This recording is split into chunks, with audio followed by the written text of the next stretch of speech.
Hello, hello. Make sure this is working.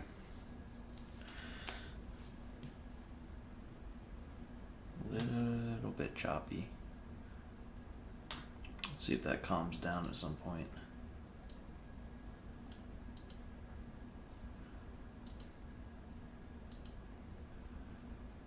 It should. Yeah, it's calming down. It's calming down. Let's see if I am live.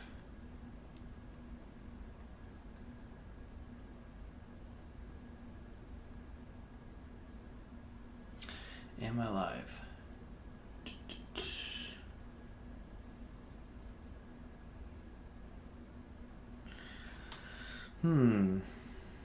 Okay, I think I'm live. Let me type in here. Okay. I think we're live. Hello, everybody. Today, we are starting our first campaign game.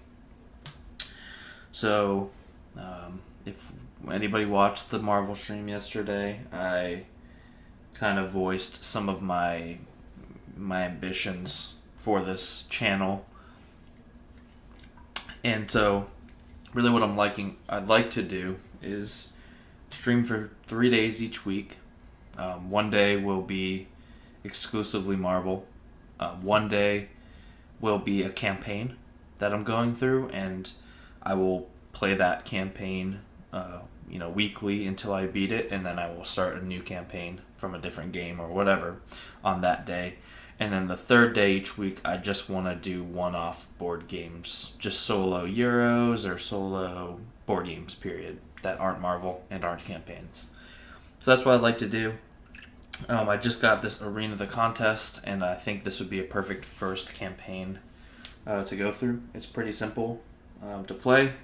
Should be easy enough to follow. That's pretty much it.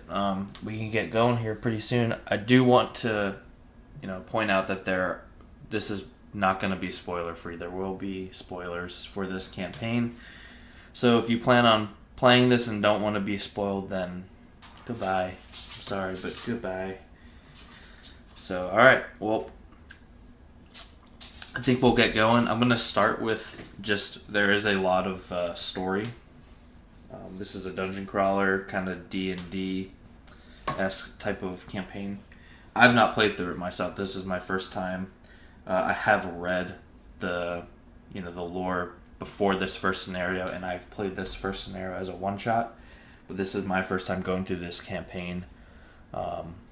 So this will be new to me as well. I will likely mess up many rules, and I apologize if I do. But I think we can get going. Alright, so before this campaign, there is some historical context, which is important. I'm going to try and summarize it. And so basically what happened in Daenerys, that's the world we're in, there was a bunch of war going on, and basically these two dragons came down, which were the physical manifestation of gods, the gods Tamara and Baron. And basically they condemned Daenerys for destroying a kingdom, the Maurokian kingdom, which was a very prosperous civilization. They were self-sustained, and basically they embraced peace over war, and a bunch of these civilizations gained up and destroyed them, which angered these gods. So they came down, and to punish them, they basically gave them the Maurokian curse, which says massive bloodshed would be punished with natural catastrophes. And so, as the years pass, basically this kind of became superstition, and people stopped believing in that. But there's a place called the Mystical Kingdom, which was kind of like history repeating itself. It was another peaceful kingdom, and the same thing happened. These civilizations plotted against them and attacked them, and they attacked that kingdom's capital called Arcana, and that created a bunch of war. And right in the middle of the fight, a fissure opened in both the sky and ground. A colossal canyon instantly swallowed most of Arcana and the nearby armies. So this huge natural catastrophe happened, and anyone that did survive that then had to fight these weird beasts or creatures that came out of it. So it was this weird area, and it created like canyons and volcanoes in seconds when war breaks out. So let's see, what else? Basically, it was such that specific one on Arcana was so important and large that it is still uninhabitable and dangerous, and it is called Wasteland. So after that, one man kind of stepped up and made alliances with the church and kind of filled that power vacuum, and he created an empire which engulfs all of Daenerys. And so he is called the Emperor, and he has his own personal army called Iron Hand. And so their primary purpose is to enforce the law of no large armed groups, because they want to prevent any more natural disasters. So that's their job, is to basically make sure there are no large armed groups. So the way that they solve the problem of conflict, because conflict is inevitable, right? People are going to be upset with each other, is that the Emperor created this thing called the arena. So the arena is where all the conflicts are settled, but with very small groups of fighters. So no armies, small enough to not incite the violence of those gods. There wouldn't be natural catastrophes. And if it would be nation versus nation, they would send forth what are called heroes in this game to fight for their cause. And the Emperor would then, basically, whoever won in the arena, he would carry out their decree. So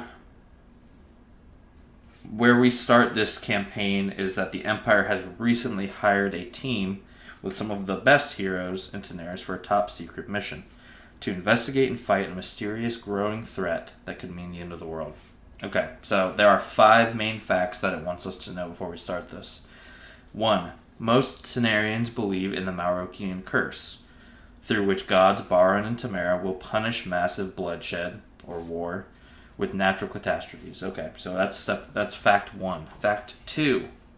The biggest war in history led to the creation of Wasteland, an expanding territory saturated with toxic gas and dark energy, where vicious aberrations reside. That's fact 2. Fact 3. Arena is an institution created by the Empire to avoid the Marroquin curse, as its combats solve major conflicts with minor bloodshed. Fact 4. The Champion's Boon is a wish granted to any fighter who survives 15 combats in the Arena of Fate, a stimulant for fighters to come forward and represent people's and nations' interests. And fact 5 is the Emperor commands the only army in the world, Iron Hand, made of magically brainwashed men captured at random from places where offenses against the Empire are committed.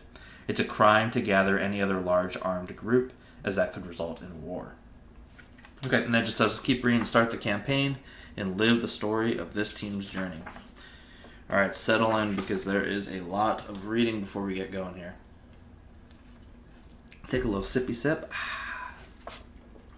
Alright, introduction. So it says select one hero, then read the introduction below. So we are going to just select, because she's leftmost here, put her up on the board. You're not going to be able to see all of it, but I will put her right there. Now this is Jorana the Amazon. You can kind of get a better view right here. Jorana the Amazon. So that is her. She's the character that we're going to select to lead the team. Alright, here we go. You rest inside a rented cabin, healing small wounds you've gotten in your last Arena of Fate battle, which was easily won. A luxurious caravan stops by your front door. An emissary, covered in imperial badges and pendants, quickly steps out, introduces himself as Swordmaster Islayar Olorin. But he needed no introduction. You had seen him already in some arena fights, swinging his great two-handed sword with a skill that is second to none. He hands you the following letter. Alright, so the letter reads, Respectable hero, our glorious emperor has watched all latest arena fights very closely and was impressed with the degree of skill you've displayed. You are invited to a special dinner to be held tomorrow night in the noble hall of our capital's arena. Present this letter at the main gates and our soldiers will open them for you. At the meeting, we will present you with an offer we consider to be irrefutable. We want to hire you to carry out a sensitive mission of great relevance to the future of the world and the empire. Further details are classified and will be presented to you at the meeting. Come alone and tell no one about this. That's the end of the letter.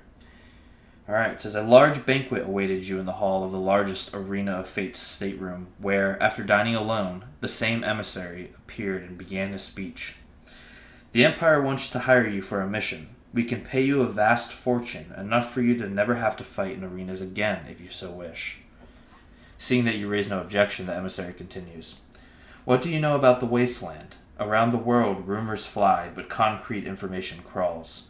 What everybody knows is that it came about 170 years ago in the last Tenarian Great War, as godly punishment to the spilling of blood around Arcana, the ancient capital of the mystical kingdom. A great fissure opened in heaven and earth, swallowing up most of the warriors. Those who survived the opening of the crater perished before bestialities and aberrations materialized by the gods. Today, it is impossible to stay too long in the region. A terrible mist spreads through almost all of the territory we now call Mystical Province, causing a series of strange effects to those who come into direct contact with it, such as hallucinations. What you may not know is that we're receiving growing reports of cities being attacked by freakish monsters coming out of the wasteland. Some smaller villages are completely destroyed before their people manage to defend themselves. Those who live close to the wasteland border are not safe. To make matters worse, our measurements indicate that wasteland has doubled in size over the past 100 years, and that its expansion is occurring at an accelerating pace. If this continues, we estimate that in a few years the wasteland will be twice as big as today, meaning it will swallow the imperial capital, much of the Central Sea, and everything we call East. If nothing is done, the wasteland could swallow all of Tenaris. The Emperor representative stands up and motions for you to follow. You enter an adjoining room, where a huge world map was painted over the length of one of the walls. Pointing to excerpts on the wall map, the emissary continues this account.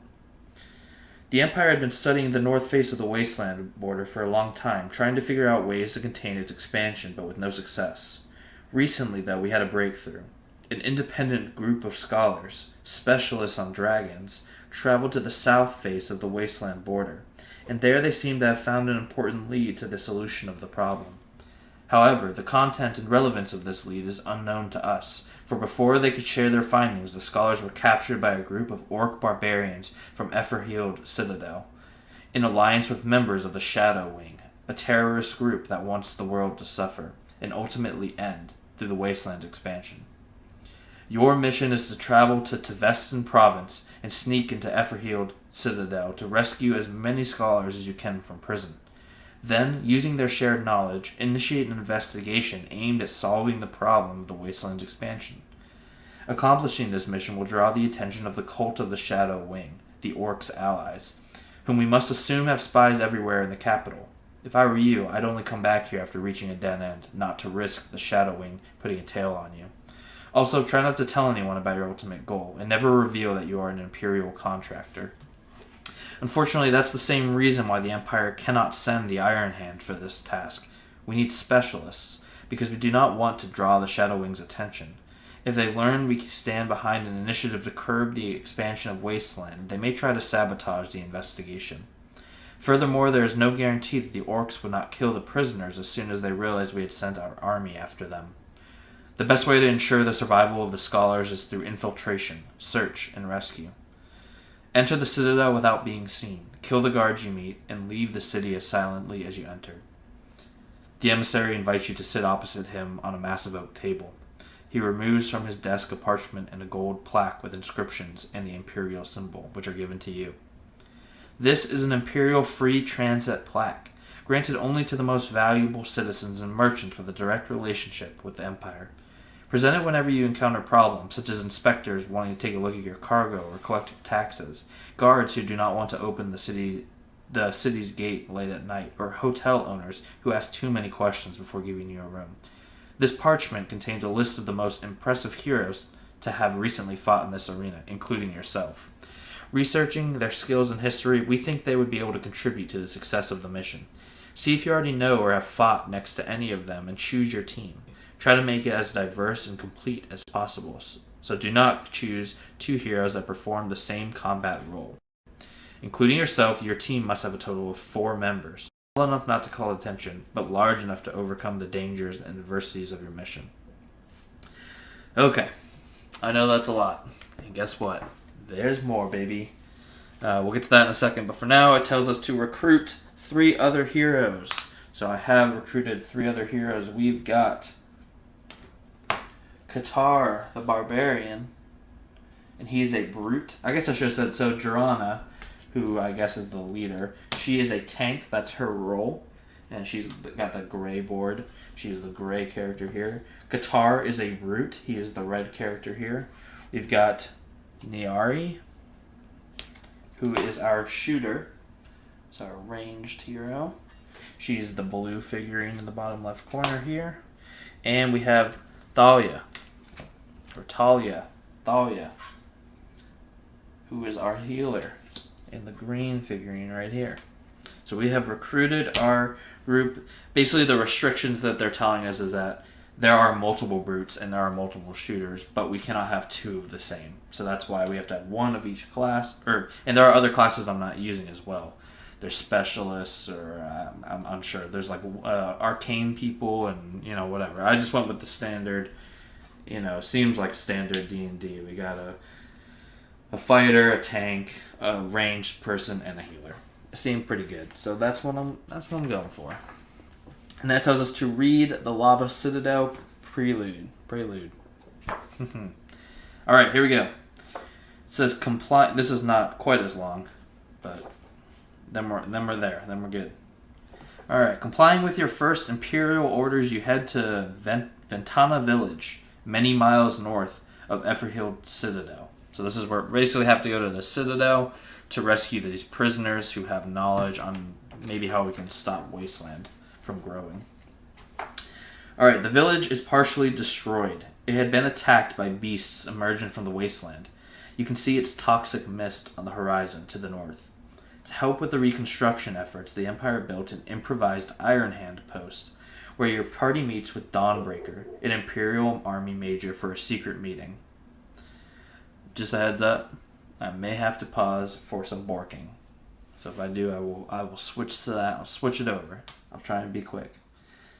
Alright, so we are being spoken to now by Dawnbreaker, the Imperial Army Major. I sent a small troops to the mountains near Efferhild Citadel to observe the movement within the city. Here are our conclusions, he says, pointing to a rough map of the city that hangs on the wall.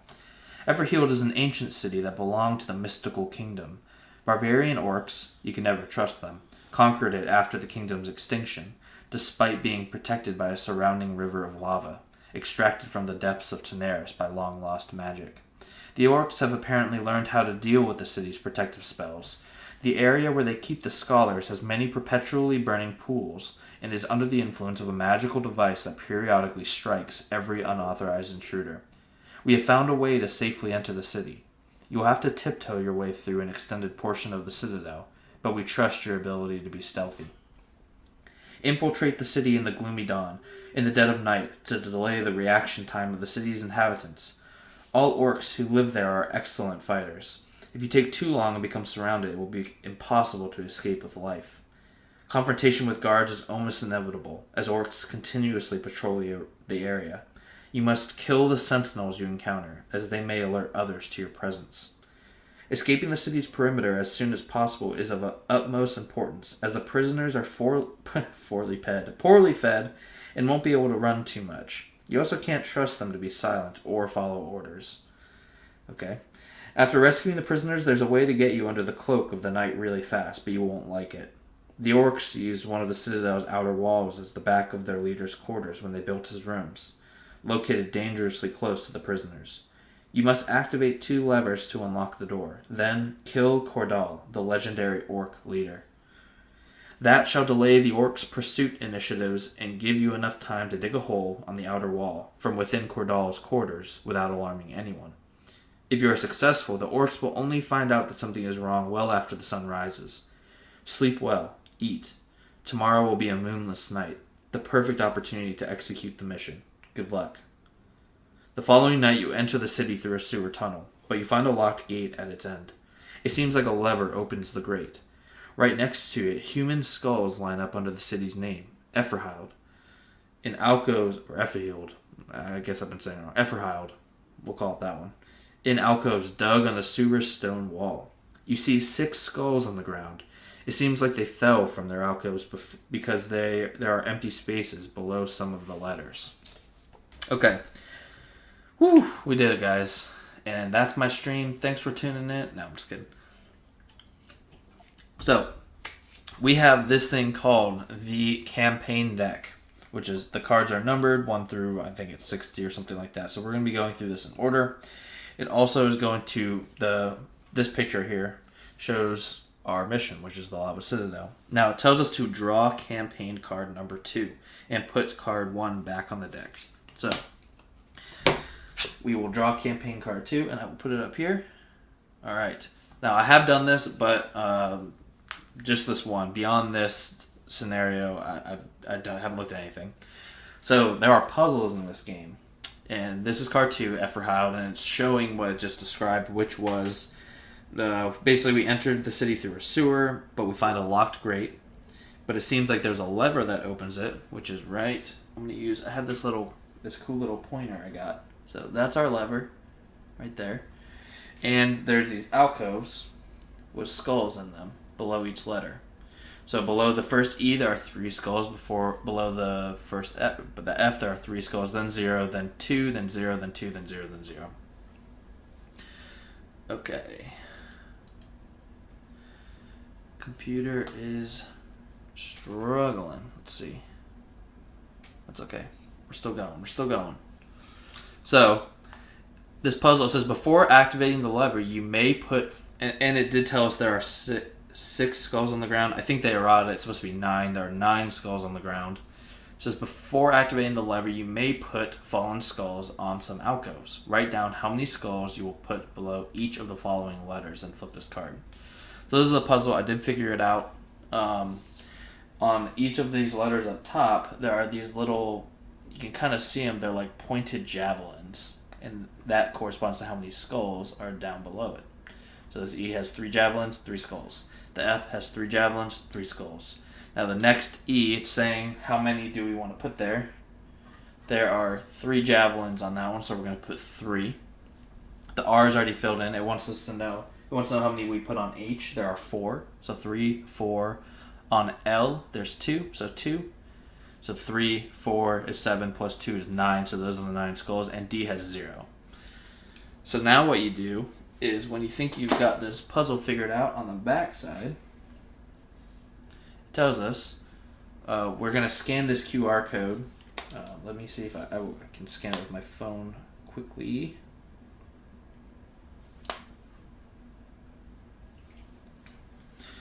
And I can kind of put it up to the camera here in a second once it loads. So we're going to click on Lava Citadel, Puzzles, we're going to click on the skulls, and now we need to fill it in. So the first E we said there are 3. Then the H, there are 4. Then the L, there are 2. And there are 0 on the D. So we're going to check our answer. And it says all skulls are placed correctly, or are correctly placed. Okay, so we're going to go back to this card.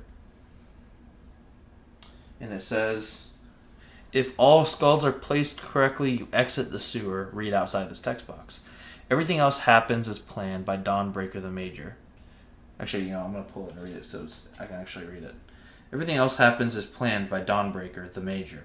You tiptoe past several alleys without waking anyone up until you climb a staircase that leads to an uneven area of the city where they keep the scholars.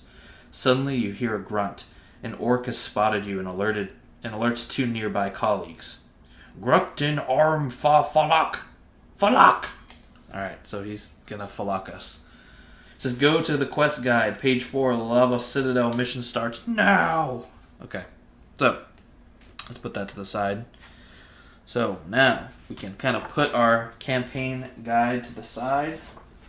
And I don't know if you noticed, but I do have the scenario set up. Surprise! So this is our quest guide, which is separate than the campaign guide. So guess what? We got some more reading to do before we start. Alright, so this is Lava Citadel. Introduction. Orcs have captured important scholars who are now prisoners in Efferhoud, a fortress known for its ancient magical defenses. Infiltrate the Citadel, rescue as many prisoners as possible, and then kill Cordal, the legendary, infamous leader of the Orcs. Orc sentinels constantly patrol the premises, so expect confrontation. A defensive orb periodically shoots arcane energy at unauthorized intruders, so you've got to move fast. Now this is a tutorial mission, so there's going to be some teaching as we go. It's just letting us know that. Our primary objective is to kill War Chief Cordal, who is not on the board yet. When you complete a primary objective, your mission immediately ends and you are victorious. But there are secondary objectives that you can complete for some extra XP, and we have 3 in this scenario. So, our 3 secondary objectives are to rescue the 3 prisoners, which are right here, right there, and right there. 3 prisoners. Our second secondary objective is to destroy the arcane orb. This is our arcane orb right there. And our third is we get 1 XP for each of our 4 heroes that survives. So easy enough. We want to kill the guy, we want to rescue the prisoners, we want to kill that orb, and we want to not die. If we all die at any point, then, as I'm sure you guessed, we lose. Let me go back here. Okay. So our mission description, we start on the stairs tile. We place 3 orcs in our indicated spot. These are our orcs. We've got a red orc, a green orc, and a yellow orc around their base. And then we've got our arcane orb, which is going to be shooting arcane energy at us every round, essentially. So at the beginning of each round, whoever we choose to take the first turn takes 8 damage. Just takes 8 damage from the orb every round until it's destroyed. So our round order is... Oh, and it tells us how to destroy the orb. To destroy that orb, one of our heroes needs to be adjacent to it and just spend their primary action, which I've not explained yet, but we'll get into it, and once we do... Basically, if you don't attack or something, you can destroy the orb. So our round order is step 1. We're going to choose the first hero to act in the round. I'm going to kind of teach as we go because it's pretty simple to play. I say that and I'll probably mess up a bunch of rules, but such is life. So we're going to choose the first hero to act each round, and they take 8 damage, just because that orb's just shooting some energy at them. Step 2, then all the other heroes will take their turn, and we can always change the order. There's no set order, it's just each hero goes once per round. Then, if there are any villains on their board, which there are, these orcs, we are going to draw one of these evil power cards, and that will tell us what they do. And sometimes they'll have temporary effects, which will happen at the end of the next round. And then step 4 is villains will take their turn in the order that we choose. And that's it. So a couple other elements on the board. Next to each prisoner, there is a chest. As a primary action... Oh no, I'm sorry, not as primary. It says, to open the chest, an adjacent hero must spend just 1 movement point. You get to open the chest, and whoever opens the chest removes the chest from the board and heals 20 hit points. Okay, so that's chest. For rescuing the prisoners, you can only rescue prisoners when there are no orcs on the board. So these 3 orcs, they need to go before we can rescue one of these prisoners. If to rescue a prisoner, an adjacent hero must spend their prime action. And upon release, we are going to remove a prisoner from the board. And the hero receives one of these lever keys. It's just a token that we'll put onto their hero pad to mark that they've got it. So they'll get 1 lever key, and then event 1 happens. So each time we rescue a prisoner, an event is going to happen. all 3 times, 3 more orcs will spawn there, and then something else will happen. Now, we'll get to that when we get to it.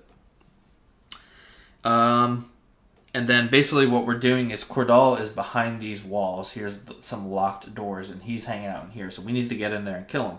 How do we get in there? How do we open these doors? There are these 2 levers. And in consecutive turns, now remember, every time we rescue a prisoner, whoever rescues that prisoner gets one of these lever keys. So then they need to be adjacent to a lever and spend that key to pull that lever. Now 2 heroes need to open these 2 levers adjacent or consecutively, and that will open these doors, which will spawn Cordal and some more orcs, and then we can kill them. Okay. I think I'm going to try and get into it now. I know that was a long... it's been 30 minutes. I know. I think that's just how this is. I think it is built to be like D&D. A lot of story, but with very simple gameplay. So here we go. I'm going to kind of show how we play as we go. I'll go over one character first. Every character has 4 ability cards. So some of them, if you notice at the top above Thunderous Charge, it's kind of golden, that symbol. And then 2 of them are silver, like this. The 2 gold ones can be spent as their primary action, and it is a one-time card, and it is removed from the game after that for the mission. Now, that's called a special ability, or I don't remember exactly what it's called. You know what? I can find out, though. It's called a heroic action. No, it's called a special attack. Sorry. Special attack. So when you use a special attack, this flips over to unready. And basically what that means is 2 heroes can't do 2 special attacks back to back. And then the other gray cards will just bounce back to you every turn. We've got 2 of these first aid tokens and 2 heroic actions we can use throughout the mission. For now, we're going to get going. So our tank, we get a movement action. And so her movement is 6. So let's move her 6. So you can move diagonally. 1, 2, 3. Let's go with 3. Let's move her up to that red orc. So now I need to choose one of my cards to play. Now I think I'm going to play this special card. Lightning Reflexes. Now at the top, it's going to tell you, let's go over each little spot. 1 square, that's the range, so I have to be adjacent, and diagonal is adjacent. It tells you how many enemies you can target. I can target 1 enemy, so I'm targeting the red guy here. This is, then basically to execute the attack, you roll a d20, and you need to meet or beat their defense. Now these orcs have a defense of 6, so I need to roll a 6 or higher. If I do, that little asterisk or whatever, it tells us what happens when we hit. So we do 16 damage plus the effect, and then our effect is here. And then it will always tell us what we get if we miss as well, which we don't ever want to do, especially on this card, because this is 1 and done. If I miss this, I'm done. So I'm going to roll. I rolled a 1. Let's go. So I missed. It just says the target takes 15 residual damage. So this is terrible, because this was a card that if I hit, at the end of my turn, for the rest of the whole scenario, I could make a free basic attack. Now I cannot. But he takes 15 damage. He's the red orc, so we're going to take his little health tracker, which is here, and they all have 30 health starting, and he takes 15. So he's down to 15. That's terrible if that happened. So this card is gone, and we've used our special. So that means whoever goes next cannot use a special. We'll throw that under there. Wow. Well, that's terrible. I don't know what else to say. It's terrible. Okay, well, we gotta still do something. We will go with Qatar, who is our brute. So he's gonna take a move action. 1, 2. Okay. We're gonna play Berserker Strike. Now, there's something that happens in this game. It's called mob. And I believe this guy is mobbed right now because let me I could be wrong. mobbed. 2 or more allies are adjacent to the same enemy. Okay, that's true. We're both adjacent. These allies are not adjacent to each other. Okay, so it's not mobbed. And all mob do is it would reduce his 2 hit by 3, so it would be 3 to hit. But that is not going to happen. So we're just going to roll to hit. Oops. Oh, a 20. I'll leave it 20. So I went from a 1 to a 20. So when you roll a critical hit, you can do a couple different things, I think. But one of those is 5 extra damage. I'll just do the 5 extra damage. So he takes 5. And then he's going to take 13 damage plus effect. So 13 damage. That will kill him. So he's dead. This card will come back. And when an enemy dies, you're going to place his little token there. Because a hero can spend a movement point to pick it up. Which reminds me, I need to go get those cards. Basically, there are flasks that can pick up, which will give you items. So give me one moment. I will get those cards.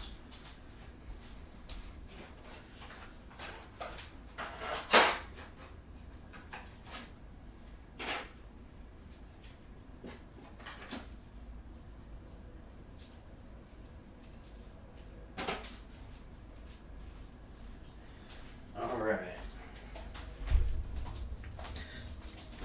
Okay. We'll keep our flask cards up there. So that is our Brute's turn. Now, each class has a passive ability at the bottom of their card down here, which you can't see. When they happen, I'll tell you. So he had a trigger called Brutality, which would have triggered if I hit a target that was not adjacent to any of my allies. Because he was adjacent to my ally, it didn't trigger. And also, I messed up because Drana went first. She needs to take 8 damage. So she's at 62. Okay. Let's go with Niari now.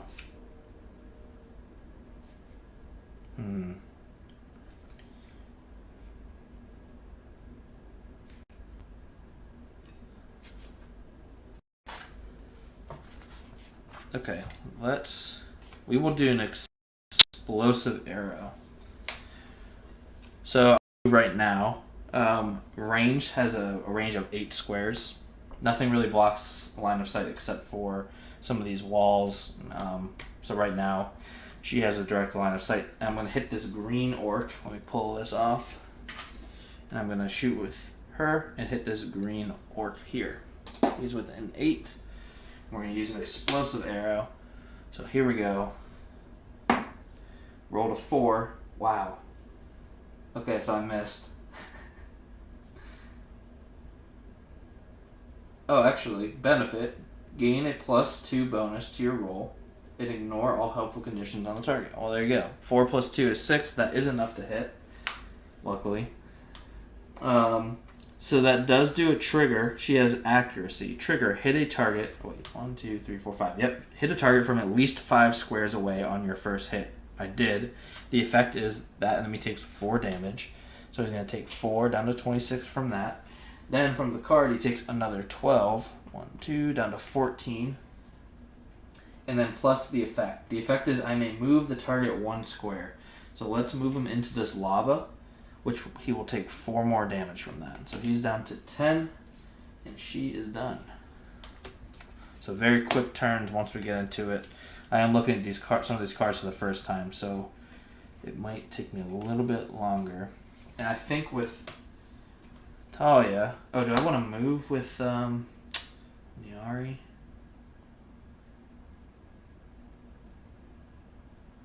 Yeah, let's move her up. 1, 2, 3, 4. With Niari, she's also got ranged 8 squares. I'm going to hit the same guy that's in the lava and hopefully kill him. As long as I hit, I will kill him. 15, that is enough. So, she's got a passive that says, it's called Hope. Trigger, hit a target on your first hit of your turn, which I did. In effect, says, an ally within range may regain 4 HP, but it can't regain HP again this turn. Okay, well, let's have Drana regain 4. Wait, 1, 2, 3, 4. She's up to 66 again. And then he's going to take 10 damage and die. Okay.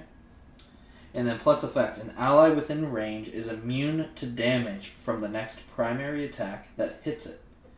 Includes damage from the attack's passive power. Okay, so let's choose Durana. She is within range 8. So we will choose Durana. So she is immune to damage from the next primary attack. Which I believe they will be trying to do. Yep. The orcs will be trying to hit me with a primary attack, so it's perfect. And this is temporary, so the way you track it is I should put the card on her to remember. And this should be ready. Our special came back. And now I need to decide if I want to move. She has a movement of only 5. So I couldn't pick this flask up, and they will go away at the end of the round. I still want to move her forward, though. 1, 2, 3. Let's just move her here. Now that ends my hero's turns. And so now step 2 is to check if there are villains. There are, so we draw an evil power card. And I've shuffled these, but I'll give them a little 1, 2 here. Okay. So our evil power is Vile Ritual. Power. Villains are hastened and ignore effects applied by heroes on all combatants.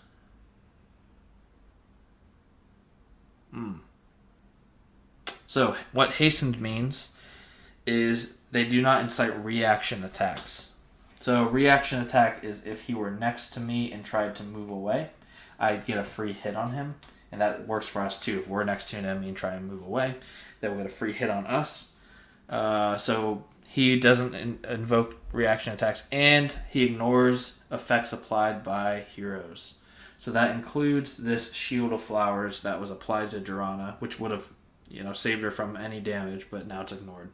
So the command is to attack the hero with the lowest defense within 6 squares of me, or of the orc. Now, everybody's within 6 squares, but I believe that the rule to break the ties is, you have to stick with me here, because some things I'm still learning. Do-do-do-boo-boo-doo.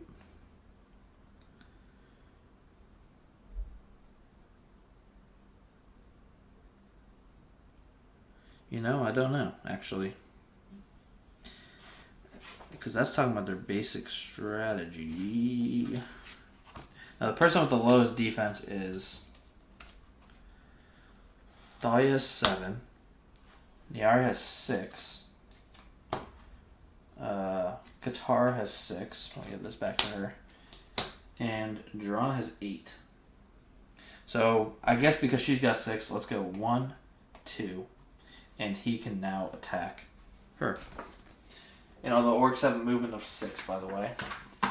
Now, when he attacks her, Niari here in the blue, Durana, the tank, has a passive called Circle of Protection. It says, enemy, trigger, the enemy starts... Oh, okay, so this will not trigger. It says the enemy starts its turn adjacent to you, and the first target of its attack isn't me. Now, the first target is not me, but it did not start adjacent to me, so that will not trigger. And so he is going to roll to hit. He needs a 6 or higher. Roll to 12. So that hits with the Furious Blow. It does 12 damage. So she's down to 43. And it says effect. Move the target 1 square towards the nearest lava tile. So he will move her there, we will say. Now that is going to end the round. At the end of the round, every flask that is on the board gets removed, and it's back to me. Now we're going to have Durana go first again so she can take that hit of 8. 7, 8 down to 58. She's going to try and just clap this guy here, who's at full health of 30. We will...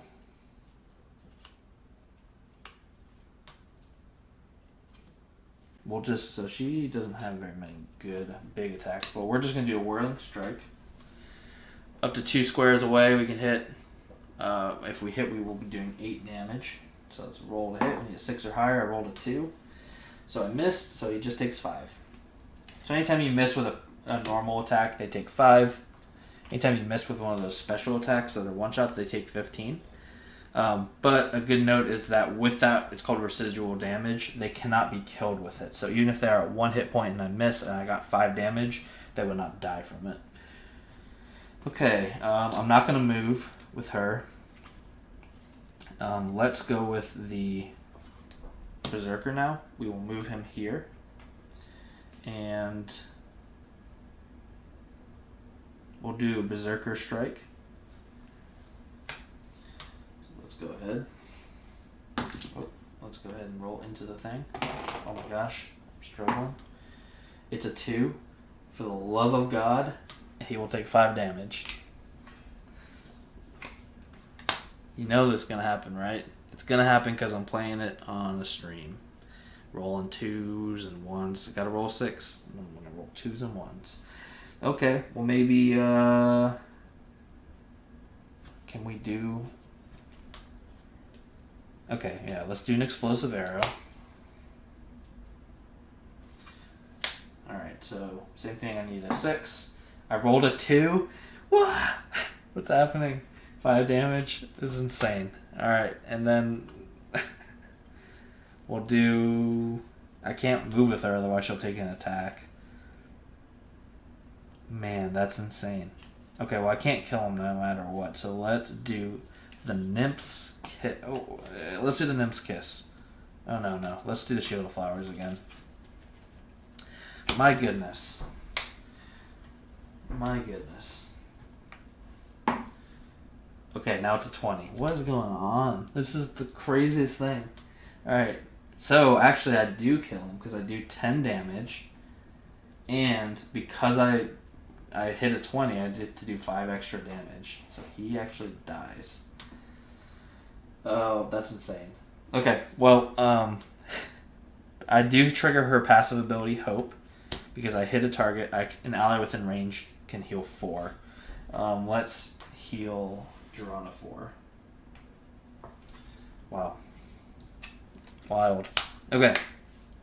Now, I guess I should move with her. Can I move through people? I don't know if I can move through people. Let's find out. Actually, yeah. If I can't find it quickly, I will just say no.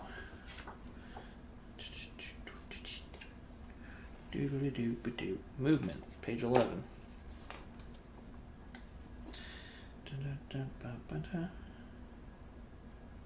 Okay.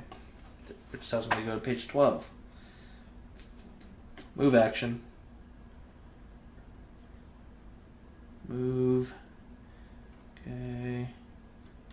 You may freely step on squares occupied by allies, but you cannot end your movement on them. Excellent, excellent. Alright, cool. So let's go 1, 2, 3. 1 movement point to pick up this flask. So she will draw a flask. We've got a Chameleon Bite. So as our primary action, we can use our flask, and that is a special. So she can just hold on to that for now. Each one can hold on to 2. And that ends her turn. Now, since there are no villains, so no orcs, basically it's just going to go back to us until we spawn more. So we need to go get a prisoner. So I think we'll probably work our way to this yellow guy over here. So we will now start the next round. Draw's going to take 8 out of 54. She's going to move her movement of 6. 1, 2, 3, 4, 5, 6. Now, as her primary action, you can instead just move again. So I will do that. 1, 2, 3, 4, 5. I cannot move through that corner of a wall, so I need to go there. So that's her action. Berserker will take a double move as well. 1, 2, 3, 4, 5, 6, 7, 8, 9, 10, 11, 12. Nyari the Hunter is going to take a double movement of 10. 1, 2, 3, 4, 5, 6, 7, 8, 9, 10. And then Thalia is going to move 1, 2, 3, 4, 5. And I think she's going to heal. So she will play Nymph's Kiss. So we're going to target Jirana. No, we will target...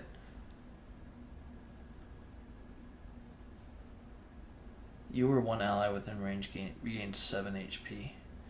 I don't know what I need to roll to hit, but I'm going to say whoever... I'll target Nieri. So I need to roll a 6. I roll a 16, so that hits. So I get the free heal of 4, which I will give to Nieri. And then I will use the effect, which says you are one ally within range, regain 7. Let's give that to... We'll give that to Jirana. And an ally within range is blessed once per turn and hastened, which won't matter for this. You know, if it did matter, I would say it. Basically, blessed, you get 2 rolls to hit instead of 1. And hastened is where you don't invoke reactionary attacks. Okay, next round. Starts with me. We're going to have this homie take the 8. So 5, 6, 7, 8. Down to 57. He will go first. So 1, 2, 3, 4. Yeah, let's have him hang out there. Now, because I'm next to a prisoner, I have to spend my prime action. So I will spend my prime action to remove the prisoner and take a key. I'm just going to hang out there. Now that immediately causes an orcish ambush. We're going to place 3 orcs within 2 squares of the prisoner, adjacently to a hero or nearest possible square. And it says when we place a villain, we cannot place villains adjacently to each other. But they all need to be within 2 squares of the prisoner, which was here. Okay. And they want to be adjacent to me if possible. So we can put 1, 1, 2. We can put 1, 1, 2. And we can put 1 here. Or here. They want to be as close to me as possible. So I guess that's adjacent. Yeah, we'll put that other one there. Okay. Alright, so that does end his turn because they take a move and a primary action. And now we are going to go to Jirana. She will move 1. Now he technically is mobbed. And just to clarify, mobbed means they are exposed, which is a bad condition, which states take -3 defense against enemy attack. So basically they normally had a defense of 6, now they have a defense of 3 while this is happening. So with Jirana, she's going to, well actually, what was I here? 1, 2, 3, 4. Let's move her there. Because with the Whirling Strike, I can hit up to 2 enemies with 8 damage per hit. So I need to attack both. So let's attack this guy first. I only need to roll a 3. I rolled a 14. Yay, she finally lands a hit for 8 damage. I should set their health up. So that is our yellow orc, who's going to take 8 down to 22. And now we're going to roll on this green orc. So I only rolled a 3. I did need a 6 to hit him. So I only get the miss if I missed all of the targets. So because I hit 1, he doesn't take the 5 damage. So now she's done. Let's go with Nieri. She'll move 1, 2, 3, 4. 1, 2, 3, 4, 5. So she can hit both of these. She cannot hit the guy in red, but that's okay. We want to maybe just kill this guy here. So let's do a twin shot. Now he is still exposed. So in twin shot says benefit, I may strike. This twin shot is up to 2 enemies. So I may strike 2 targets once or 1 target twice. I'm going to strike the yellow orc twice. So I need to roll for both. I rolled a 9, so that's enough. So he takes 7. I will roll again. And the effect is they're exposed. So they already are exposed. And a 15, a 7 more, down to 8. She is done. And then lastly, Nieri. So she can move 1, 2, 3, 4, 5. She does have line of sight. Can she do 10 damage? She can with a Shield of Flowers. Here we go. Shield of Flowers. Only need a 3 to hit. Rolled a 4. My goodness. Okay, so because I hit, I can heal somebody within range for 4. We will heal Jorana for 4. It does 10 damage, so that's going to kill our yellow orc here. And it says effect, an ally within range is immune to damage from the next primary attack. That hits it. So we are going to choose Jorana. She cannot choose him because he's not within line of sight, I believe. So we'll put the Shield of Flowers on Jorana as a reminder. That does end our round. There are villains on the board, so they are going to draw an evil power. We've got Reinforcement. If there's only one foe alive, place a copy of any villain from this quest. Okay, so there's 2, so that's not going to happen. And so their command is just basic strategy. So basic strategy says they're going to attack the nearest hero. And if there's a tie, so in this case there is a tie, they attack the one with the lowest HP among them. Okay, so they're both going to be hitting Qatar, the Barbarian. So Red will go ahead and roll first. He needs a 6 to hit. 16, so that is 12 damage. Oh, and man, I done screwed something up, I think. So our first prisoner, our orcish event ambush, they spawned and they are rested. So when they land the Furious Blow, which is their primary attack, which he just did, then they move 2 squares instead of 1. Okay, so normally if they land a hit, which he did, it does 12 damage. So he's going to take 12, 55, 45. And then normally he would move me 1 square towards lava. But because of this event, he moves me 2 squares towards lava. So I take 4 more damage here. Okay. Now, green guy's going to go and move towards the guy with the lowest health and roll. He needs a 6 to hit. 12. So he hits me for 1, 2, 39, 29. I'm already in lava, so he does not move me. Okay. So he needs to be healed very quickly. If I end my turn on lava, or if I move into new lava, I'll take 4 more damage. So I need to kill them or kill one and move off or something. But it's back to me. Someone who goes first needs to take 8 damage. So we're going to have our healer take 8. She will go first. Where's her other card? Oh, Shield of Flowers did not help. It's pretty sweet. Let's do Nymph's Kiss. Oh, I should move with it first. 1. And this flask is gone. 1, 2, 3. We'll play Nymph's Kiss. We are going to target the green orc. I rolled a 20. So that's 6 plus 5. That's 11. 30. So down to 19. It does trigger her ability, so I can heal somebody for 4. We will heal Jorana for 4 to 69. And the effects is you or one ally within range recovers 7 HP. 1, 2, 3, 4, 5, 6, 7. The reason why I didn't heal Qatar both of those instances is her Hope passive says, in effect, an ally within range may regain 4 HP, but it can't regain HP again this turn.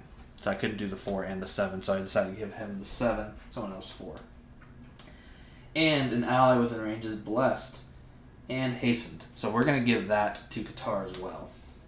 So blessed means he can roll twice to hit. So if he misses the first one, he can roll again. And hastened means I can move without inciting reaction attack. So I can get off of that lava. So she's done. And let's go ahead and go with Qatar now. Alright, we're going to do a Berserker Strike against... I guess I'm going to hit the red orc because I want to move him into some lava. Okay, so let's go ahead and roll. A 3, so it doesn't matter because he missed. So the red guy takes 5, down to 25. Oh no, I'm blessed. Let's go. A 6. It's enough, baby. Bless up. So he takes 13, and I do have brutality. First time his passive is hitting. Hit a target that isn't adjacent to any of your allies. Okay, so perfect. I did. So that target takes 4 damage. So he takes 4 from that. And he takes 13 more from the Berserker Strike. And as an effect, I may move the target up to 2 squares. 1, 2. He'll take 4 more from the lava. And the target is exposed, and it says ends if used. So if somebody hits him with exposed, we're gonna give this card to the proper enemy. So it's the red guy, and as soon as we use up that exposed, then it's gone. Now with movement, normally I wouldn't be able to move without inciting reaction attack, but because I'm hastened, I will go 1. Spend a movement point to open this chest and heal 20. So I'm back up to 56. That's 2, 3, 4, 5, and we'll stay there. Let's go back one more. 6. Okay. So Nymph's Kiss is gone. So we've gone with the healer, we've gone with the brute. We still have 2 people left. Let's go with Jirana. She will go 1, 2. And then do a whirling strike, so you can hit them both for 8. And I can move them towards me if I want. Okay, well let's hit the red guy first. 5. But he is exposed. So I will use up that exposed. So that does hit. He takes 8 and he's down to 1. He does not die. It says effect, I may move any number of targets hit 1 square towards me each. Let's move them towards me. And then we are going to roll on the green orc. An 11, so he takes 8. I will move him towards me. So now if they want to leave, I get a reactionary attack against them. So that's her turn, and lastly we've got the archer. Let's move her 1, 2, 3, so she has line of sight to both. And we will twin strike.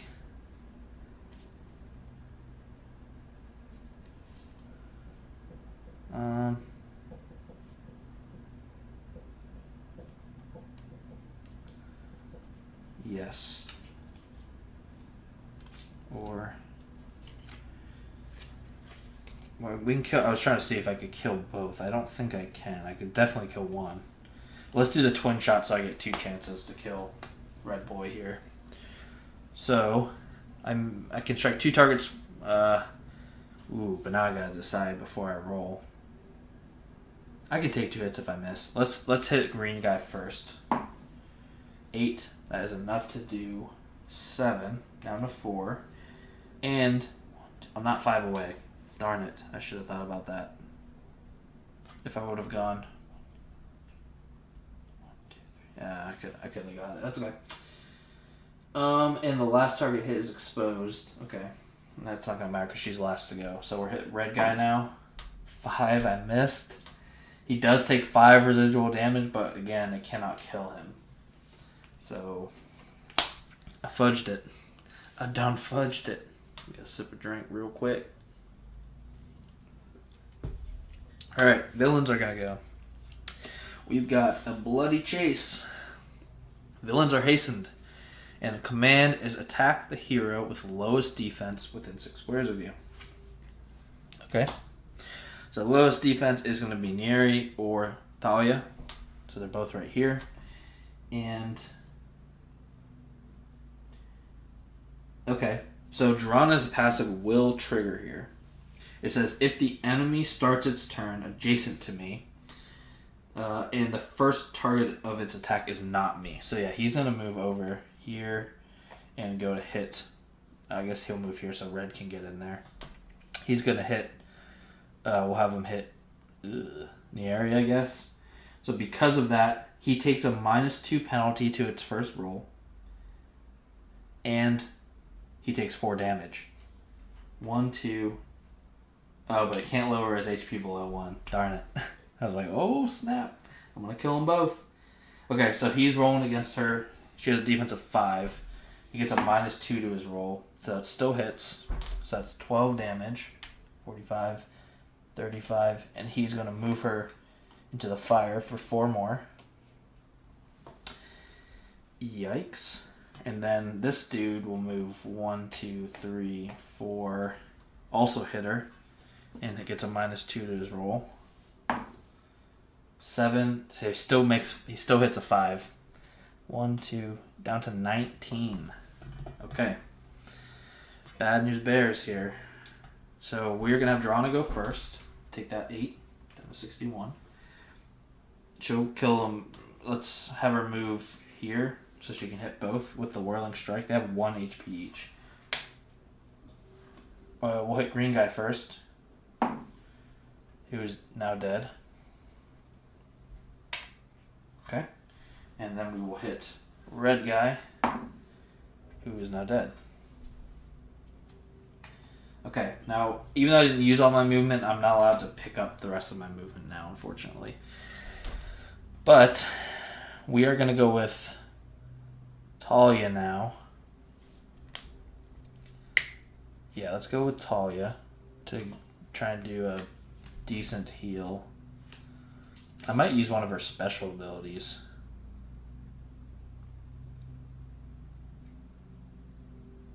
Yeah, let's use a special. So we're going to use Spring Seeds. So I need to hit her. So I got to roll a 5 or a 6. Oh, she has 6 defense? I'm dumb. Oh, so she shouldn't have taken 12 extra. 21, 31. For some reason, I was looking at her movement. She has 6 defense. And the one guy rolled a 7, but minus the 2 from the tank ability is a 5, which is not enough to hit the 6. And I don't think I was exposed. Nope. Okay, cool. So she's okay now, so maybe I don't use this. Do I want to heal her 32? So her max is 55. So I'd pop her back up to max. Or I could heal myself and her for 18.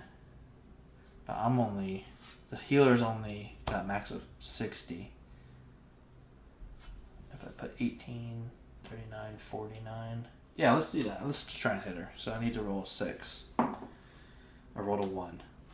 Oh my goodness, guys. Residual miss, the target regains 15 HP. So she still gets 15 back. 36, 46. But I lose this card for the rest of the game. This is insane. When I demoed this with my partner, I think we missed like once the whole game. And I've missed an insane amount of times. And also I'm realizing I went first with her, so I needed to take 8 damage. Holy moly. Okay. Oh wait, no, she did not go first. Joanna went first. Killed the orcs. So she's gone, so now she can move. So let's spend 1 movement point to pick up another flask. Got 2 flasks now. So that's 1, 2, 3, 4, 5. Nieri's gonna go, spend 1 movement point to pick up a flask. Mind Poison. And then she's gonna move 5. 1, 2, 3, 4, 5, and she can take another move, which she will. 1, 2, 3, 4. I don't think we'll open the chest yet. So instead of that, where's she here? Here. 1, 2, 3, 4. Or I guess we could just leave it here because the orcs are going to spawn there. What else can I do as a primary action? I do have some first aid. I didn't think I was going to have to use it because we got through it so easily the first time, but I think I got to use it here. So I need to look up how that works. First aid. 14. First aid. Oh, this is just a transference of 20 HP from a hero to an adjacent dead ally. Okay, so I can't use that. I could also move again, use a heroic action. My 2 heroic actions are I can move and do damage, or I can revive a dead ally, so I can't do those. Basic attack, I don't want to do primary attack and special attack. Okay, let's just 1, 2, 3, 4, 5. Hang out there. And lastly is Qatar. Now he has one of these. He has one of the pieces, so I want him to maybe hang out by the lever, but I think he needs to move over and help. So let's go 1, 2. Now I can transfer an item. Transfer an item. So I can spend a movement point to give it to Talia, which I will. So 1, 2, 3, 4, 5, and then let's move again. 1, 2, 3, 4. We'll get him set up for next turn. That ends the round, so it's back to me. We'll go with Jorana first. 5, 6, 7, 8. She's gonna move 6. 1, 2, 3, 4, 5, 6. 1, 2, 3, 4. Next, we'll go with Qatar. He will spend. Oh, does he spend his action to get the prisoner? Then they're all gonna get to go.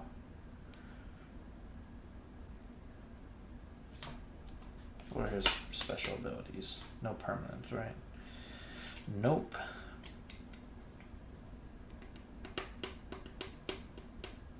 No, I think he'll just stay. I think we're going to heal up here. Talia is going to throw a Nymph's Kiss. We will roll that on.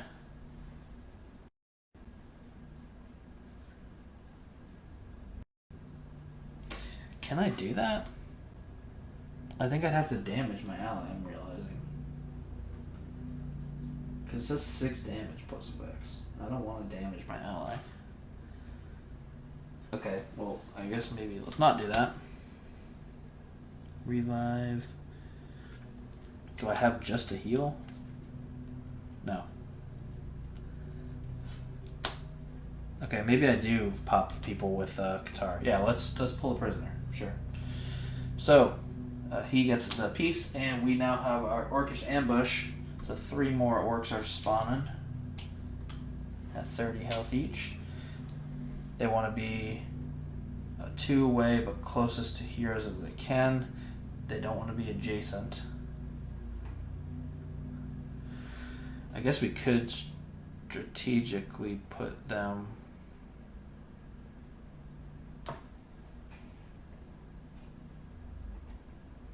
There. So only Jorana is exposed. Okay. Okay. Now with Talia, we will use Nymph's Kiss. Or do we use... I think we do Shield of Flowers instead. Shield of Flowers. We're going to hit the yellow. I rolled a 16. That does hit. So because I hit, I can heal somebody for 4. We'll heal... let's heal Neri. Just in case they go after her. And he takes 10 damage, yellow I think we said, so he's under 20. And an ally within range is immune to damage from the next primary attack, so we're going to give that to Jorana. Hopefully they actually try an attack. Now...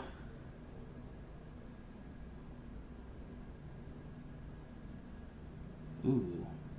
2 squares. Oh, I can't hit him. Alright, good.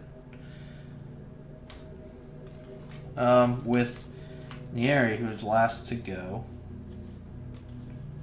we are going to do 14. 1, 2, 3, 4, 1, 2, 3, 4, 5. Let's move her there so she can hit him.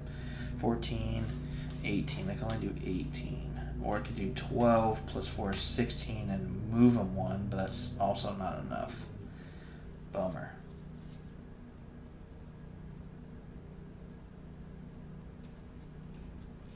I think what we're going to do instead is move 1, 2, 3, 4, and we are going to use our special to use Mind Poison, which is one of the flasks that she picked up. So up to 2 squares away, we're going to target the yellow. So we'll hit him. I rolled an 8, and that is enough. It does. And so I didn't hit up to 5 squares away, so I don't get her passive. So he takes 4 damage, and it says... Effect, I may move the target up to 3 squares, then controlled by you, it makes a primary attack. So we're going to move him 1, and when he moves away, Jorana's going to get a reaction attack. Well, this is my first time doing a reaction attack, so I need to look that up as well. Sorry. Reaction attack, 15. 15.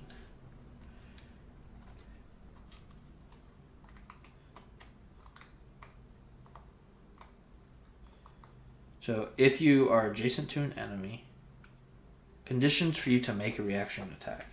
Being adjacent to an enemy, and the turn belongs to this enemy, and this enemy does an inciting action. So, okay. It's not his turn, so he does not incite the reactionary attack, is what I'm reading. But I'm still going to move him 3, so that's 1, 2 into the fire, and 3 back out of the fire. And we can make him make a primary attack controlled by me. So we're going to have him hit the red orc. He needs to roll a 6. He rolled a 3 and he missed. Now this flask is gone. Oh, and there is a miss. The target takes 5 residual. So red takes 5. Okay. That is the end of our turn. And now they're going to go. They've got Cursed Spirit. Remove all permanent effects from the hero with the most of those effects applied on it. So that's nobody. And they do basic strategy, which I believe is just they hit the closest hero. If they're tied, they hit the one with the least amount of health. Yep. Okay, so all 3 are going to hit Jorana. Now she does get to ignore the damage from the first attack, right? Immune to the damage from the next primary attack that hits it. Okay, so here we go. She is mobbed, though.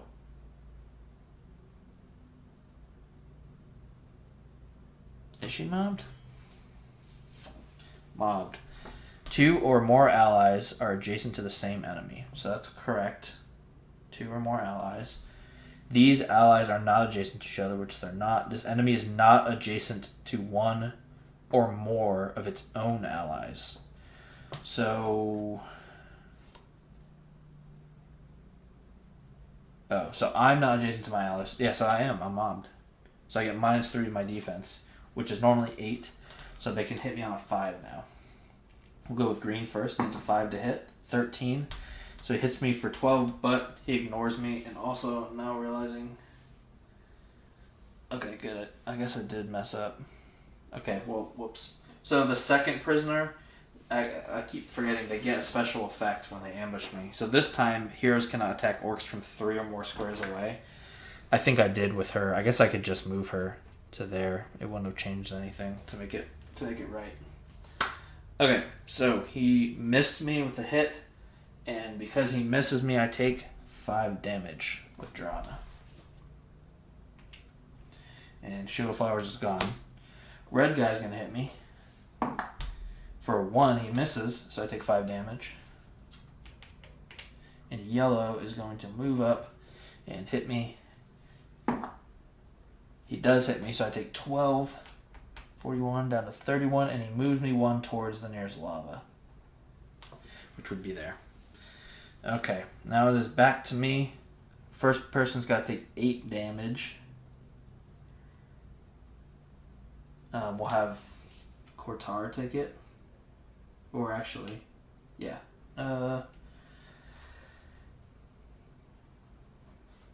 Who can heal for 20 with that chest?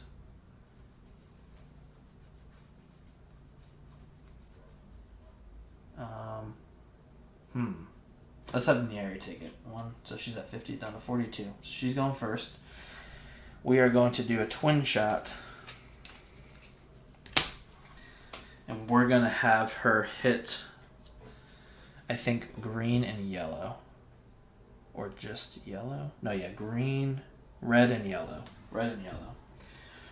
So, actually, sure, let's... Oh, we can't hit her if we're more than 3 away. So, green and yellow it is. Green first. 2, that's a miss, so he takes 5.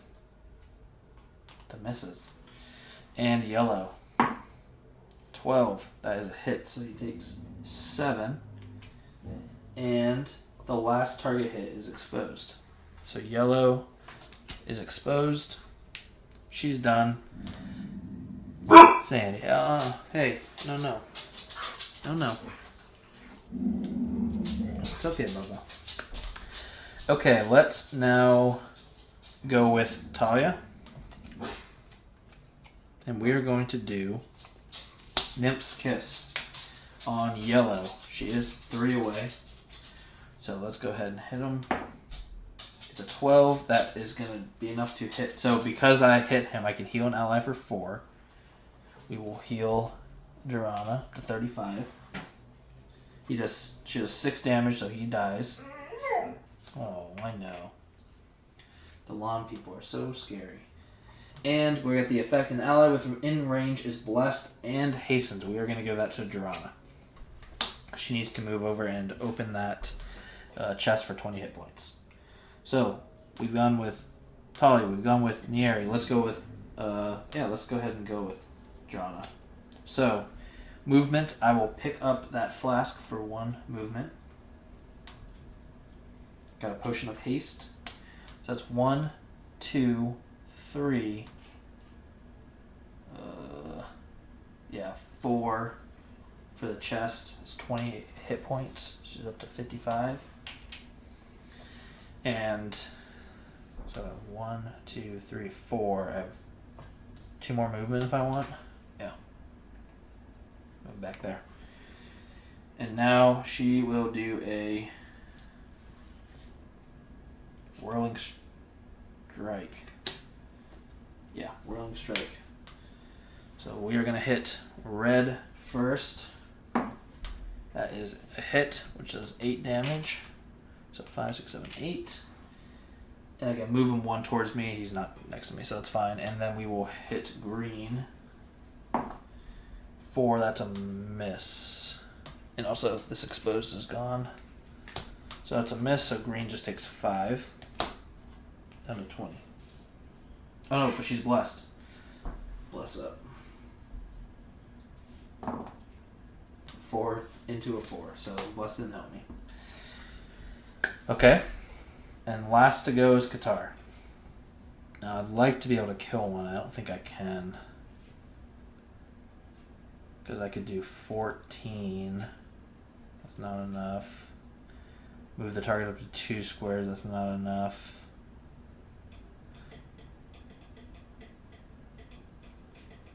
Bummer. I can still move him too, though. Yeah. We'll hit the guy in front of me with the Berserker Strike. 10. That's a hit. And I'm realizing now, because he's not adjacent to my allies, he takes 4 more.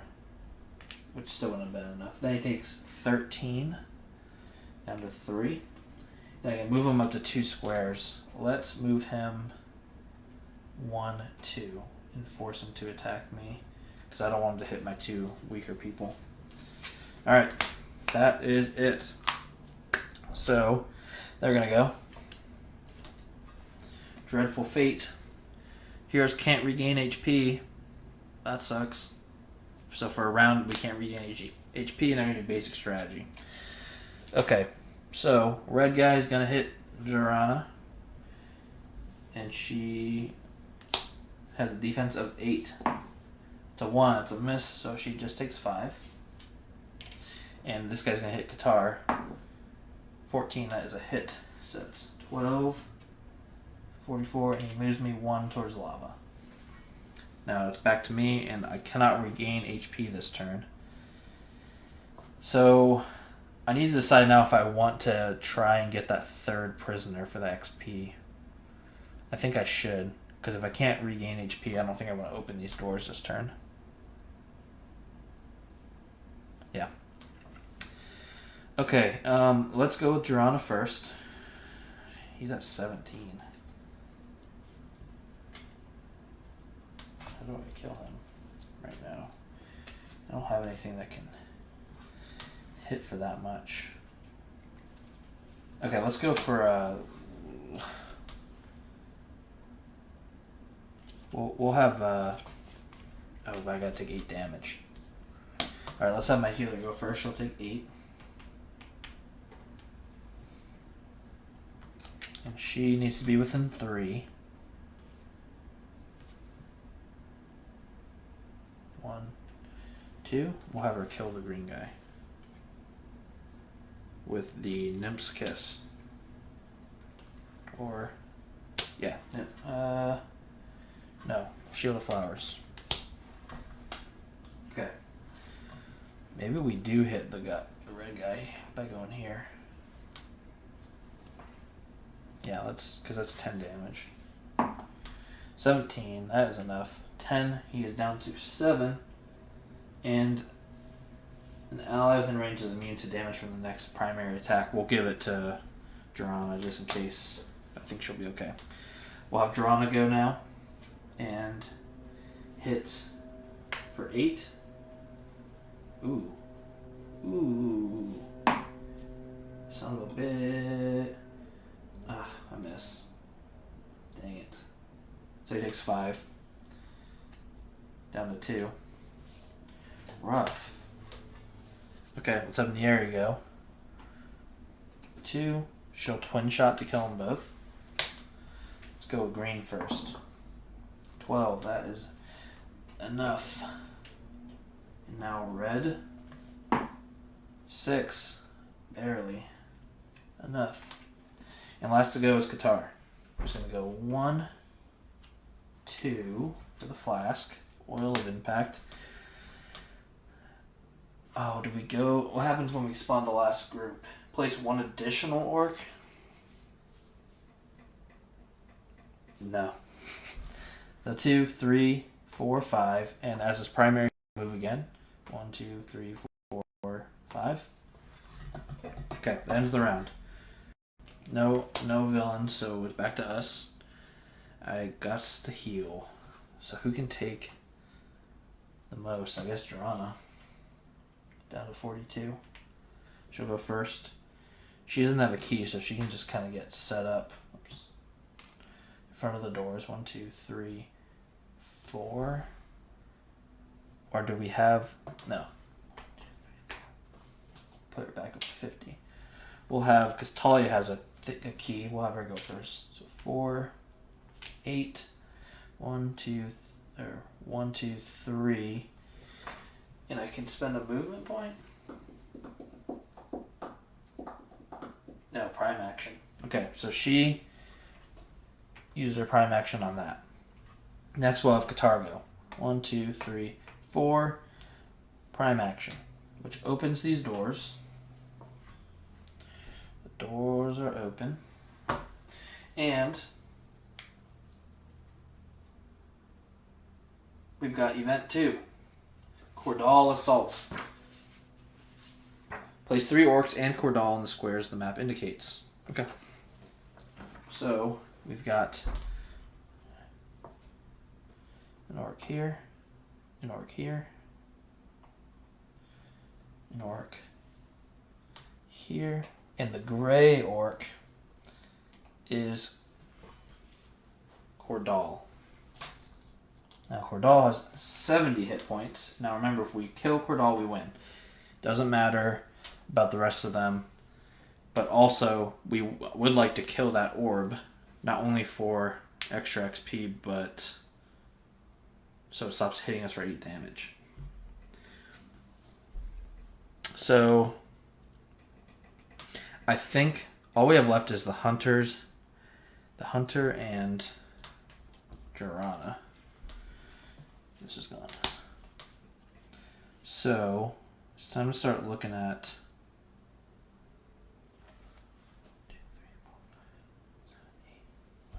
4, 5, 6, 7.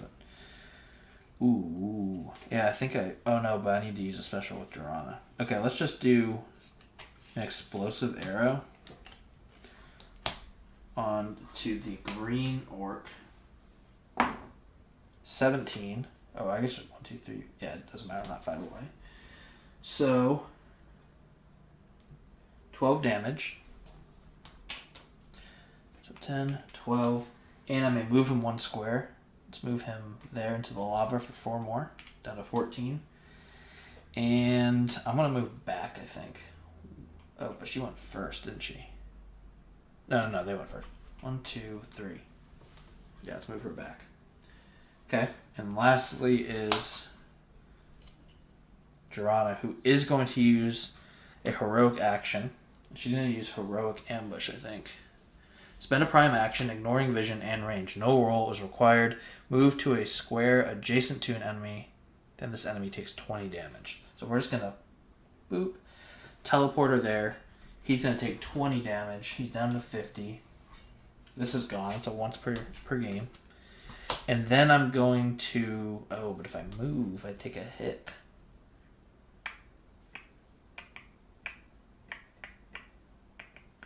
I think I take the hit. I really want to turn off that orb.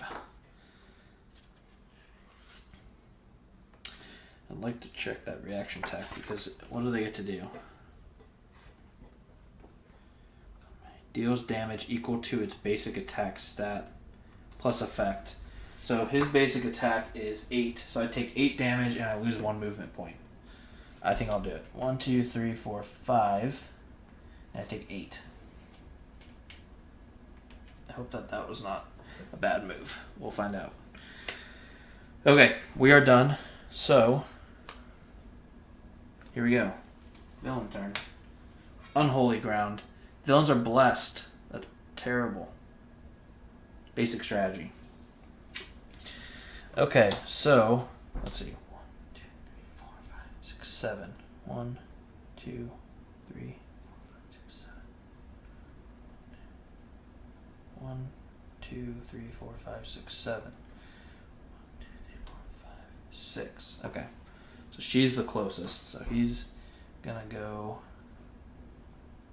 1, 2, 3, 4, 5, 6. And hit her. He's blessed. He has to roll 7. He rolls the 7. So hits me for 12. Down to 24. Pushes me into the fire for 4 more. Okay. 1, 2, 3, 4, 5. 1, 2, 3, 4, 5. He's going to do the same thing. And I'm mobbed, so I'm -3. It hits anyways. 12. Down to 8.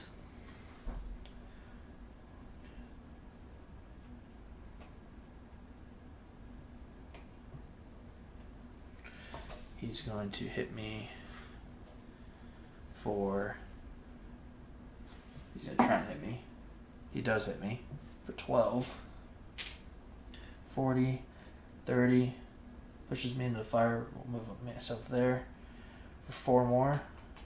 And he's going to go 1, 2, 3, 4, 5, 6. Hits for 15. Oh man, I'm about to die. 3, but he's blessed. Please miss. Oh, thank God he missed twice. So he starts me for 10 with residual down to 16. Okay. Woof. I think Drawn is gonna die, but that's okay. I just want her to turn off the thing. So let's have her go first. She'll take 8. Oh, but if I move, he'll hit me for 8. Crap.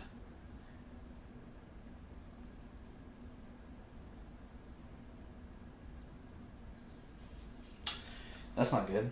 And she went, so we don't have a special either. Oh no.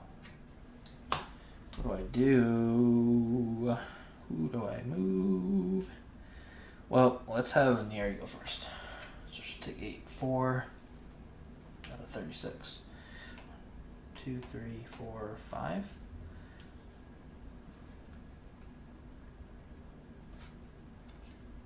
Can I kill the green guy? Yeah, let's try and kill the green guy with an explosive arrow. Oh, I don't have line of sight. Alright, if I'm there, I have line of sight. 20. So that is, what? 12 plus an additional 5 from that, so he's dead. Okay. Then, that's her turn. Neri's gonna go, or sorry, Thalia's gonna go. We now have this chameleon by push move life.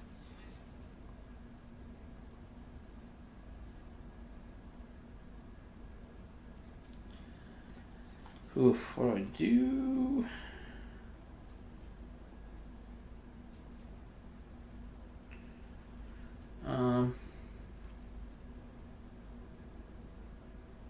Okay, I guess I'll just do Nymph's Kiss. Gotta hit the guy next to me. Oops. 4, I miss. Target takes 5 damage. Yikes. This is not good. And then Guitar will go and move 1, 3, 4, 5, 6, and then he'll move again. 3, maybe just there.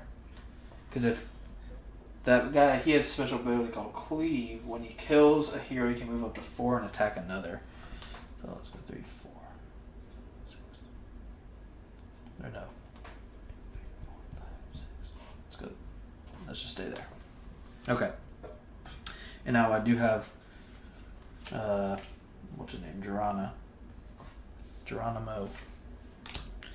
I mean, I might as well use my big boy attack before I die. Thunderous Charge. 1 square, 1 enemy. Benefit, I may move up to 8 squares in a single direction before declaring the target. I'm not going to because I will die. Okay, I'm going to try and hit him for 22. Alright, I hit him for 22. 1, 2, so he's down to 28. And I will end my turn on lava, which means I take 4. Oh wow, she's going to die too. Yikes. Okay. That's alright. They're gonna go now. Oh, did she end her turn on lava? So she also takes 4. Okay. Soul Corruption. Here's attacks deal damage but apply no effects. Passive power is not affected. Okay, basic strategy. So yellow will have hit her. Yeah. That's a hit. So she is dead. She's not. That's gone too. So she can be revived, but that's still bad. Okay, let's have red go. He'll move, hit her. Or no, we'll have Cordell go. That hits. She's dead. So he gets to cleave and move 4, but he can't hit anybody else. So that's okay. And then this guy will go 1, 2, 3, 4, 5, 6. And just as a reminder, we cannot apply effects. We use a special, so whoever goes first can't use a special. Does he have a good special that he can use? 26 damage. That's pretty good. I may move up to 5 squares. Meanwhile, you may strike each target at any time.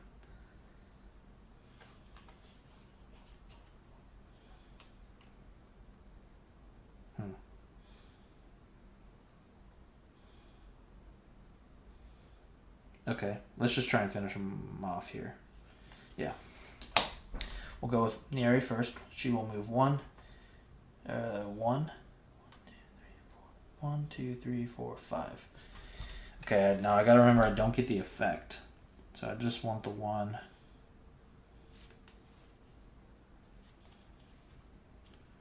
That can do the most damage, which I believe is this. This will be 14 if I hit him twice. Alright, yeah. We'll hit him twice with the twin shot. 11. What's his defense? 7, yeah. So that hits for 7. Down to 21. And because I hit him up to 5 away, did it say that passive power is not affected? So he takes the 4 extra. And we'll hit him again. 4, that's a miss. So since I didn't miss all of them, I don't get the residual. So he's down to 18. And now I get the special back. I'm going to use the special Barbaric Rage. So first I'm going to move 1, 2. I can hit up to 2 squares away. I'm going to hit Cordell. 26. I get a +2 to my roll. 17. That is enough. Cordell is dead, and we've won. Alright. So, I believe. Oh yeah, I don't know. I may have cheated some more here. Yeah, there are some Overlord perks, which Cordal was one. He's just immune to mob. I didn't mob him. But every time he misses a roll, he didn't miss any rolls. Okay, so I didn't miss anything.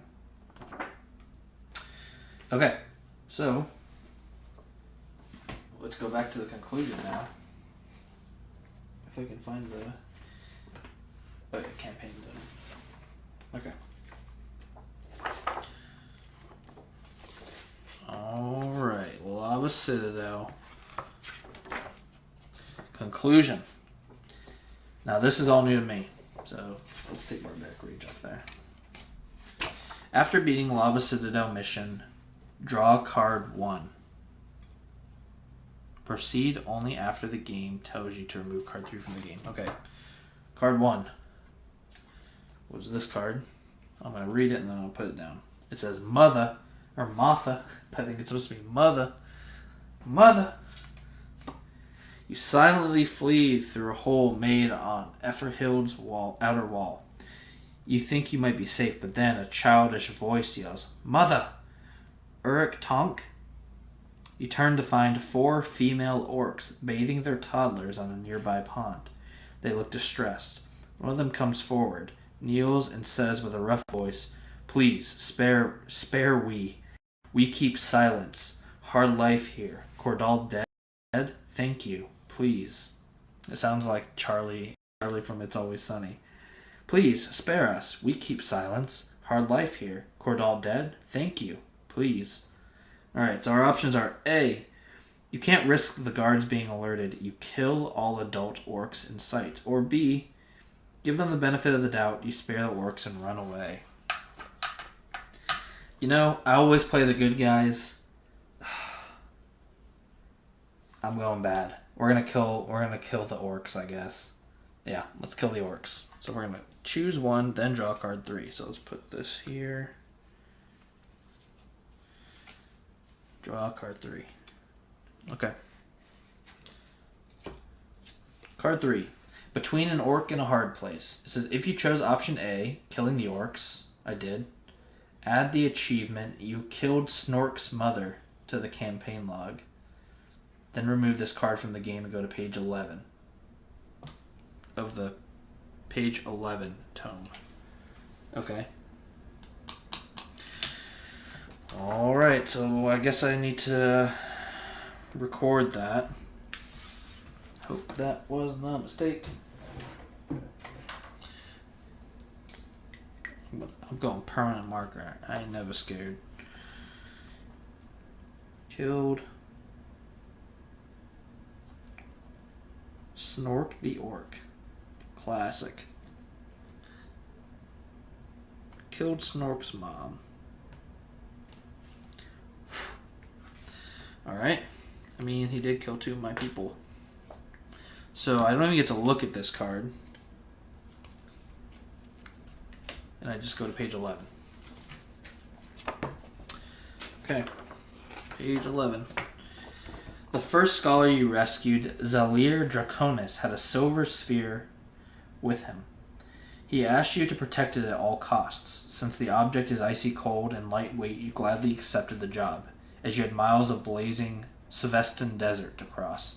Mizu, the healer, is the second scholar you rescued.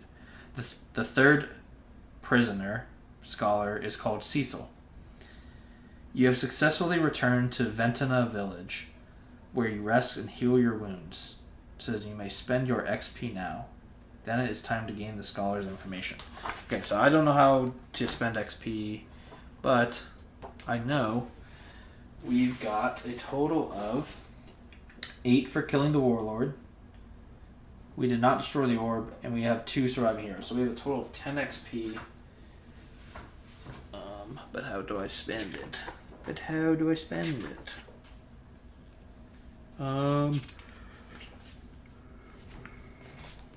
Let's see. It's 37.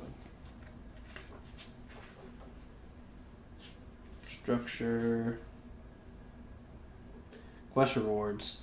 Alright, they represent monetary loot found throughout the dungeon. Experience points are collective. But where do I spend them? Okay, spending. Experience points. I have 10. You cannot spend XP at any time. It told me I could, though. Level up cards are boosts you permanently attach to a specific hero of the team. Oh, that's if I level up. Oh, but how do I... Okay. I cannot detach or transfer them. Apply them only when it benefits you.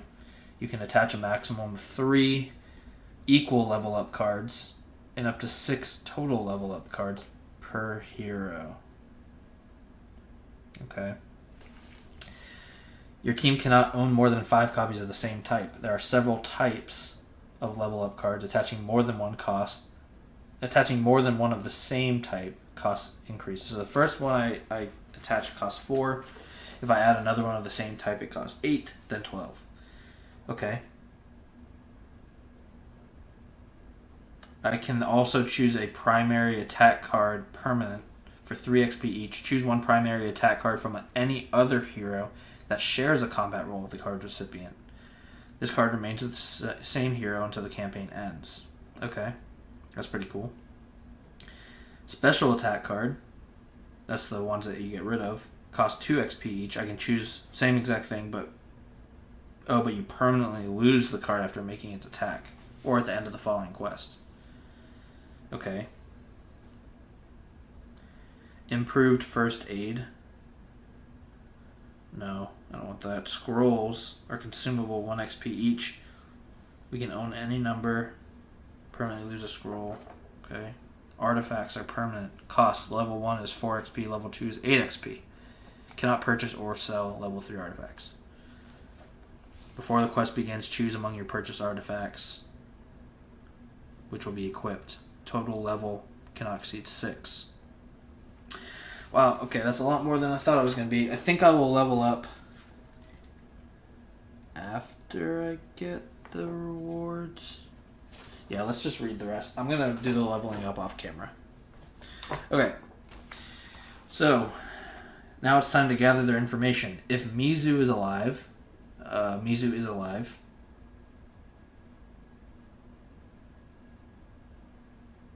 would they not be alive? I guess how would he not be alive?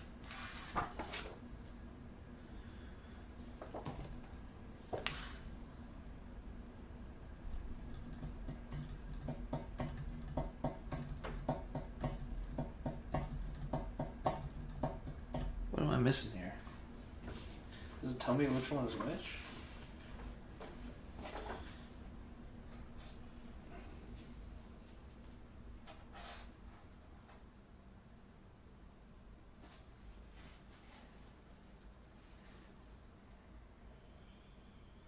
Remove the prisoner's figure from the battle grid. Okay. So how would these guys have... Oh, I guess because they're locked doors, I could have just broken them down. I guess. Hey, Sandy. Come on. Oh no, the big door is immune to damage. Okay, I guess I must be missing something, but if Mizu is alive, it just says the second scholar I rescued. Okay, so he is alive. So I add card 4 to my list of items. Okay. Mizu, second scholar, history expert. I'll read that in a second. If you rescued Cecil and he is alive, add card 5. He did not. I did not rescue him. So I guess he didn't survive. Cards added to my list of items may be consulted at any time. Okay. So let's read the scholar's common knowledge first. It says the leading theory about the Malrokian curse says it is a divine decree. Major bloodshed will be punished with natural catastrophes. But I think Torig believed in a different explanation. And Torig... I don't know who Torig is. Okay, someone else. If the wasteland were not the work of gods, maybe he could put an end to it, and somehow his answer could lie in this little sphere. This sphere is a magical safe. Legend says whatever is inside has the power to summon dragons. I found out it had been hiding in Efferhoud for over a century after the mystical kingdom's demise, but before I could spread the news, the orcs captured me and forced me to try to open it. All over the vault's surface there are large symbols and small letters from A to Z. When you firmly press a finger against a letter, it moistens, and a scarlet light shines through. I think that's how you spell the password. The password must have 5 letters. I tried to spell dragon, but right after I pressed O, the sphere emitted a defensive pulse that made me pass out, and all the inscriptions vanished for hours. What? Okay. I guess that's how he knows that. Maybe that's how he came to the conclusion that it can only be 5 letters. But, yeah, okay. Yes, you could keep trying different passwords, but you might need thousands of years to get it right. Okay, so after he made him pass out, all the inscriptions vanished. Okay. So you could try over and over. You need thousands of years to get it right, given the number of possibilities. And I don't think this pulse is good for you. The orcs forced me to pass out 3 times, and each time I felt worse. I think the next one could have killed me. I would only try again if I were sure. The other 2 password attempts were Adin and Zyba. That's because the safe was made by Torig Adin Zyba, the most powerful wizard in history. Legend says he escaped Arcana, the mystical kingdom's capital, right before it was swallowed by the wasteland. There's only one hope to discovering, and there's some bolded stuff. A sphere, vault service, password, attempts, discovering what exactly this vault does, and the password that opens it, but you're not going to like it. There are several indications that Adin Zyba had a study partner, a wealthy count who owned an extensive collection of everything related to dragons. Adin Zyba wrote a manuscript called Dragon Summoning, which contains the conclusions of his studies. This document is considered lost since Arcana fell, but I think it may be a piece of this count's collection. If that is true, it may have been sitting for decades in his castle, located on Gazini Island, on the extreme northwest of Tenaris. You should travel there and try to find it.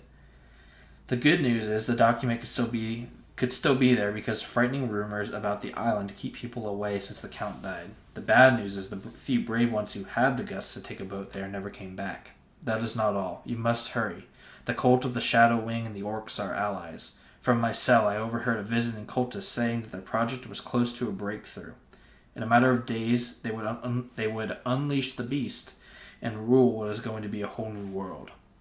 It says, with this scarce information, it seems like the only way to move forward in the investigation is to check the draconic collection that allegedly rests in this castle. So off you go, parting ways with the scholars who stay behind to recover from their martyrdom. Go to page 12. Okay, so before I go to page 12, I do want to do 2 things. Show off this, just so we can see. This is the orb. Here's the other side of the orb. Some eggs, maybe, or something. Or, I can't tell. Some weird stuff going on. And then let's read what the Mizu gave us. Mizu, the second scholar. He's a history expert. He says there are only 3 credible accounts of dragon sightings in history. The most famous is also the oldest, when the Malrokian kingdom fell. The second and third coincide with 2 other wars. A white dragon was seen in the northeast when a hot volcano island appeared in what was one of the coldest places in Tenaris, and a brown dragon in the east, when the Yama Bunkatsu mountain was literally split in 2 by a massive canyon. Our emperor, the only recognized survivor of the Arcana War, was reported witnessing a fight between 2 dragons at the time, but it would be scientifically irresponsible to consider this account because it comes from a single source, and the wasteland fumes are known to cause hallucinations. Torig Adin Zyba worked as a chief wizard in the mystical palace before the entire kingdom got destroyed in the war that created the wasteland. He wrote in a famous piece of long-lost manuscript called Dragon Summoning that dragons were responsible for creating and therefore the key to solving environmental problems, and claimed to have found a way to summon them using an artifact that was then sealed in the safe that is now in your possession. This coincidence between dragon sightings and catastrophes was probably not ignored by Torig. He must have reasoned that if dragons existed and they caused the cataclysms, killing dragons would end the cataclysms. The most significant problem would be finding them, though. Okay. Woo! That was a lot. I'm tired. I'm tired of reading, guys. That's it. I'm shutting down the channel. Too much. Okay. But I think we did okay. We are our first quest in. It's only going to smoothen out from here. I'm going to do the leveling up sometime before I play next week. And I'll do all the bookkeeping and all that stuff before then and kind of fill everybody in before we start the next mission. But it looks like we're going to a blood castle. And I think that's it. I think I'm done for the day. So I may be back on tomorrow to do just our one-shot board game of the week. It may not happen tomorrow, but I will try to get it done before the end of the week. Thanks for watching. If you're watching now or if you're watching, in the future, I'm going to leave it up. And yeah, so this was Arena of the Contest. Our first mission, the Lava Citadel. Thanks for watching.